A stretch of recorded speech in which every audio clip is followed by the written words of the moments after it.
നമസ്കാരം. Good morning കേരളത്തിലേക്ക് വിശദമായി. നടിയെ ആക്രമിച്ച കേസിൽ ദിലീപിന്റെ ജാമ്യഹർജിയിൽ ഹൈക്കോടതി ഇന്ന് വിധി പറയും. കേസിൽ തന്നെ പ്രതി ചേർക്കാൻ പര്യാപ്തമായ ഒരു തെളിവും പോലീസിന് ലഭിച്ചിട്ടില്ല എന്നതാണ് ഹർജിയിലെ വാദം. അതേസമയം ഈ കേസിലെ സൂത്രധാരൻ ദിലീപാണെന്നാണ് പ്രോസിക്യൂഷൻ നിലപാട്. നേരത്തെ അങ്കമാലി മജിസ്ട്രേറ്റ് കോടതി ജാമ്യഹർജി തള്ളിയിരുന്നു. നടിയെ ആക്രമിച്ച കേസിൽ 2017 ഏപ്രിലിൽ പോലീസ് അന്തിമ റിപ്പോർട്ട് നൽകിയതാണ്. അതിനുശേഷം താൻ ബ്ലാക്ക്മെയിലിംഗിന് പരാതി നൽകിയപ്പോഴാണ് തനിക്കെതിരെ പോലീസ് നീങ്ങിയതെന്നാണ് ദിലീപിന്റെ വാദം. പൾസർ സുനിയെ സിനിമാ ലൊക്കേഷനുകളിൽ കണ്ടിട്ടുണ്ട്. രണ്ടുപേർ സംസാരിച്ചാൽ ഗൂഢാലോചനയാകുന്നത് എങ്ങനെയാണെന്നാണ് ദിലീപ് ചോദിക്കുന്നത്. അതേസമയം ക്രിമിനൽ ചരിത്രത്തിൽ ആദ്യമായാണ് ബലാത്സംഗത്തിനായി കൊട്ടേഷൻ നൽകുന്നതെന്ന് പ്രോസിക്യൂഷൻ പറയുന്നു. പൾസർ സുനി 4 തവണ ദിലീപിനെ കണ്ടിരുന്നു. ഇതിന് വ്യക്തമായ തെളിവും ഉണ്ടെന്ന് സർക്കാർ വാദിക്കുന്നു. നടിയുടെ ചിത്രം പകർത്തിയ മൊബൈൽ വീണ്ടെടുക്കാൻ ദിലീപിന്റെ കസ്റ്റഡി അനിവാര്യമാണെന്നും പ്രോസിക്യൂഷൻ പറയുന്നു. പോലീസിന്റെ തെളിവെടുപ്പും അന്വേഷണവും പൂർത്തിയായതാണെന്ന് പ്രതിഭാഗവും പറയുന്നു. കൊടും കുറ്റവാളിയായ പൾസർ സുനിയുടെ മാത്രം മൊഴിയുടെ അടിസ്ഥാനത്തിലാണ് തനിക്കെതിരെ കേസെടുത്തിരിക്കുന്നതെന്നും ദിലീപ് ജാമ്യഹർജിയിൽ പറയുന്നു. ദിലീപിന്റെ സഹായി അപ്പുണ്ണിയുടെ മുൻകൂർ ജാമ്യഹർജിയും ഇന്ന് ഹൈക്കോടതി പരിഗണിക്കുന്നുണ്ട്. ന്യൂസ് 18 കൊച്ചി. ജയിലിലെ ഫോൺ വിളിക്കേസിൽ പൾസർ സുനി ഉൾപ്പെടെയുള്ളവരുടെ പോലീസ് കസ്റ്റഡി ഇന്ന് അവസാനിക്കും. സുനി, സഹതടവുകാരനായ വിഷ്ണു, സുനിൽ, വിപിൻ ലാൽ എന്നിവരെ ഇന്ന് കാക്കനാട് മജിസ്ട്രേറ്റ് കോടതിയിൽ ഹാജരാക്കും. വിഷ്ണുവിന് ഫോൺ എത്തിച്ചത് മറ്റൊരു പ്രതി ഇമ്രാനായിരുന്നു. ജയിലിലെ ഫോൺ ഉപയോഗം തെളിയിക്കുന്നതിനുള്ള വിവരങ്ങൾ ലഭിച്ചതായാണ് അന്വേഷണ സംഘം പറയുന്നത്. പീഡനക്കേസിൽ അറസ്റ്റിലായ എം വിൻസെന്റ് MLA ഇന്ന് ജാമ്യഹർജി സമർപ്പിക്കും. തിരുവനന്തപുരം ജില്ലാ സെഷൻസ് കോടതിയിലാണ് ഹർജി സമർപ്പിക്കുന്നത്.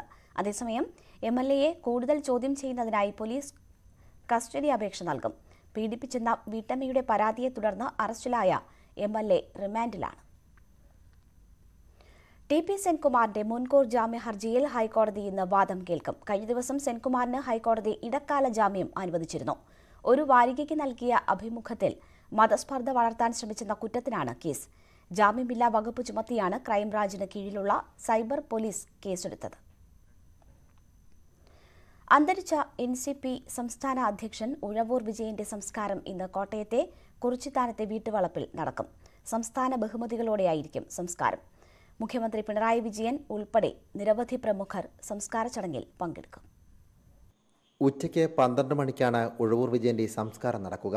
ജന്മനാടായ ഉഴവൂർ കുറിച്ചിത്താനത്തെ വീട്ടുവളപ്പിൽ സംസ്ഥാന ബഹുമതികളോടെയാണ് സംസ്കാരം. മുഖ്യമന്ത്രി പിണറായി വിജയന് പുറമെ NCP ദേശീയ നേതാക്കളും സംസ്കാര ചടങ്ങിൽ പങ്കെടുക്കും. ഇന്നലെ കോട്ടയം തിരുനക്കര മൈതാനം, ഉഴവൂരിലെ KR നാരായണൻ LP സ്കൂൾ എന്നിവിടങ്ങളിൽ ഭൗതിക ശരീരം പൊതുദർശനത്തിന് വെച്ചിരുന്നു. തുടർന്ന് വൈകിട്ട് 5 മണിയോടെയാണ് മൃതദേഹം വീട്ടിലെത്തിച്ചത്. കക്ഷി രാഷ്ട്രീയ ഭേദമന്യേ ജീവിതത്തിന്റെ നാനാതുറകളിൽ നിന്നും നിരവധി ആളുകളാണ് ഉഴവൂർ വിജയന് വിവിധയിടങ്ങളിലെത്തി അന്തിമോപചാരം അർപ്പിച്ചത്. കരൾ രോഗബാധയെ തുടർന്ന് ഇന്നലെ രാവിലെ കൊച്ചിയിലെ സ്വകാര്യ ആശുപത്രിയിലായിരുന്നു ഉഴവൂർ വിജയന്റെ അന്ത്യം. സനോജ് സുരേന്ദ്രൻ, ന്യൂസ് 18 കോട്ടയം. നടൻ മുകേഷിനെതിരെ കൊല്ലം DCC നടത്തിയ പ്രതിഷേധങ്ങളെ തള്ളി രാജ്മോഹൻ ഉണ്ണിത്താൻ. വ്യക്തിപരമായ പ്രതിഷേധമാണ് നടന്നതെന്നും പാർട്ടി തീരുമാനപ്രകാരമല്ല സമരമെന്നും രാജ്മോഹൻ ഉണ്ണിത്താൻ പറഞ്ഞു. ന്യൂസ് 18 പ്രൈം ഡിബേറ്റിലായിരുന്നു ഉണ്ണിത്താന്റെ പ്രതികരണം. നടിയെ ആക്രമിച്ച വിഷയത്തിൽ അമ്മയ്ക്കെതിരെയും നടൻ മുകേഷിനെതിരെയും കോൺഗ്രസ് നടത്തിയ സമരങ്ങളെ തള്ളിയാണ് രാജ്മോഹൻ ഉണ്ണിത്താൻ രംഗത്തെത്തിയത്. മുകേഷിന്റെ കോലം കടലിലൊഴുക്കിയത് കോൺഗ്രസിലെ ചില വ്യക്തികൾ നടത്തിയ സമരമാണ്. ഇത്തരത്തിലുള്ള സമരം പാർട്ടി തീരുമാനപ്രകാരമല്ല. കോൺഗ്രസ് പാർട്ടിയുടെ പേരിൽ കോലം കത്തിച്ചില്ലേ, കോലം കടലിൽ ഒഴുക്കിയില്ലേ താങ്കളുടെ സ്വന്തം നാടായ കൊല്ലത്ത്?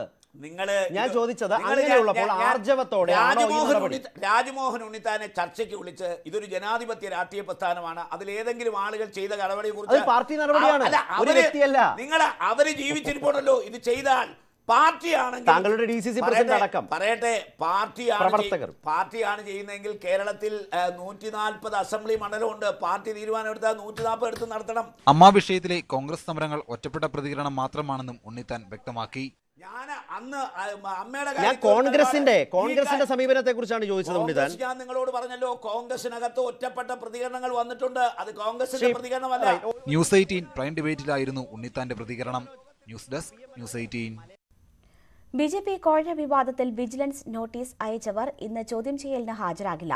കോഴ ആരോപണത്തിൽ BJP നിയോഗിച്ച അന്വേഷണ കമ്മീഷനിൽ ഉൾപ്പെട്ട KP Sreesan, Naseer, medical college ഉടമ SR ഷാജി എന്നിവർക്കാണ് വിജിലൻസ് നേരത്തെ നോട്ടീസ് അയച്ചത്. BJP നേതാക്കൾ വിജിലൻസ് നോട്ടീസ് കൈപ്പറ്റിയിരുന്നില്ല. 5.5 കോടിയുടെ അഴിമതി നടന്നതായാണ് പാർട്ടി അന്വേഷണ റിപ്പോർട്ട്.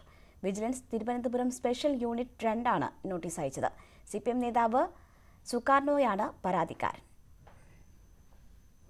കേരളത്തിലെ BJP നേതാക്കൾ ഉൾപ്പെട്ട മെഡിക്കൽ കോഴ വിവാദം പ്രതിപക്ഷം ഇന്നും പാർലമെന്റിൽ ഉന്നയിച്ചേക്കും. വിഷയം ചർച്ച ചെയ്യണമെന്നാവശ്യപ്പെട്ട് കഴിഞ്ഞ 2 ദിവസവും നൽകിയ അടിയന്തര പ്രമേയ നോട്ടീസ് സ്പീക്കർ തള്ളിയിരുന്നു.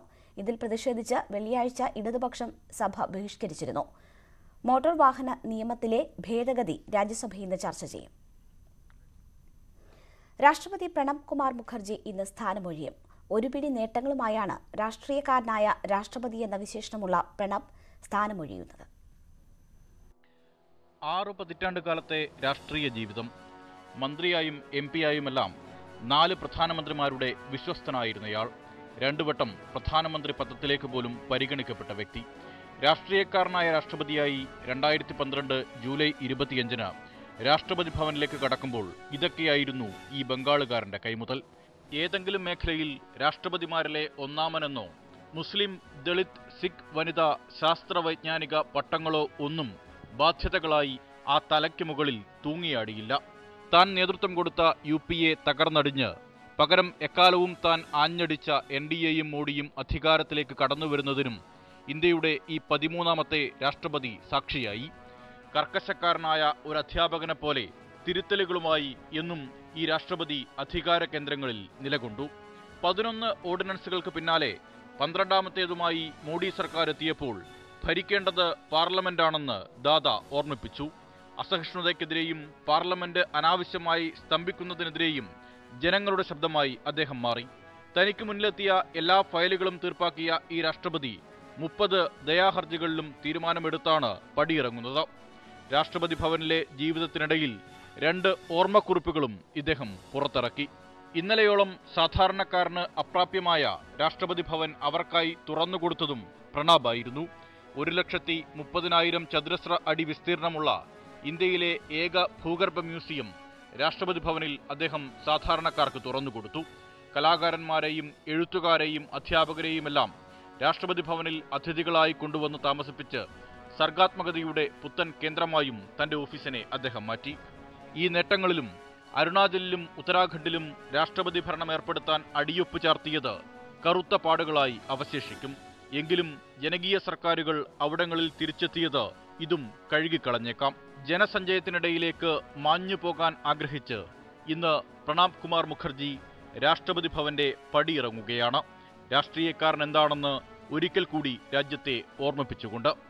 National desk, news 18.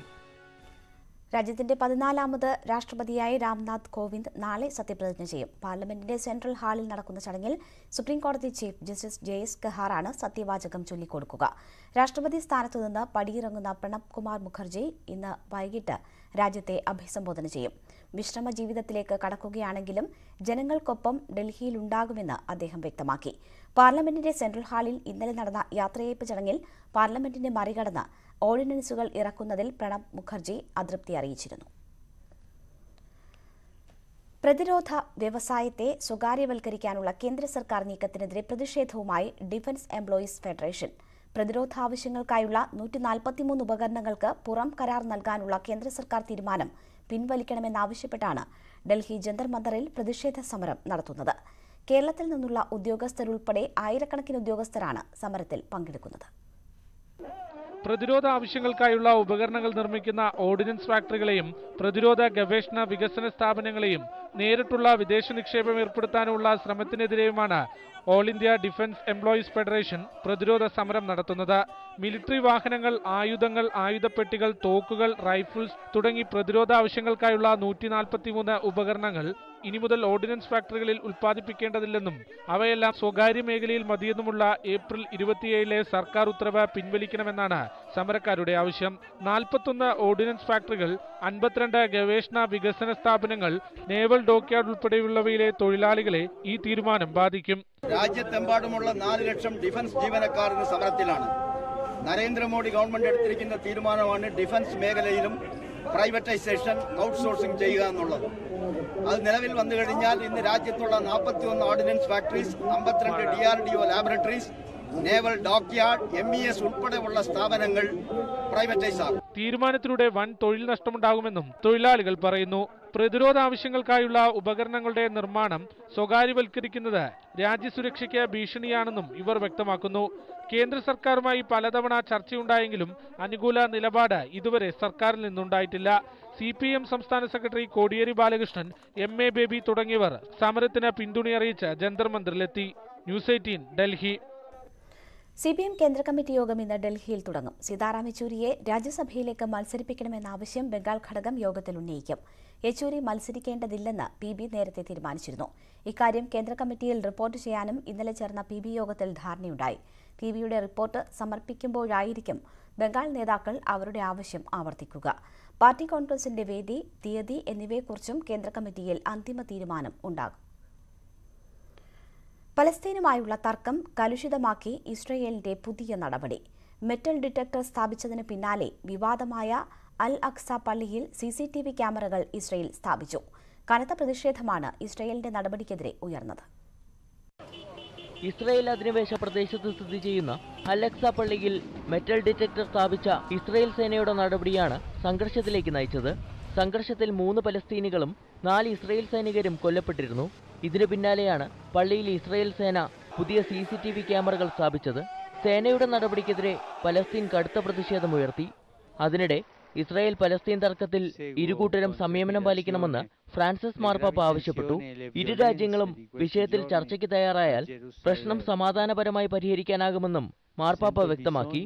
അൽ അക്സ പള്ളിയിൽ ഇസ്രായേൽ ഏർപ്പെടുത്തിയ സുരക്ഷാ സംവിധാനങ്ങൾക്കെതിരെ ജോർദാനിലും പ്രതിഷേധമിരമ്പി. പ്രതിഷേധവുമായി നിരവധി പേർ തെരുവിലിറങ്ങിയതിനെ തുടർന്ന് രാജ്യത്തെ ഇസ്രായേൽ എംബസിക്ക് നേരെയും ആക്രമണമുണ്ടായി. ആക്രമണത്തിൽ ഒരാൾ കൊല്ലപ്പെട്ടു. International desk, news 18.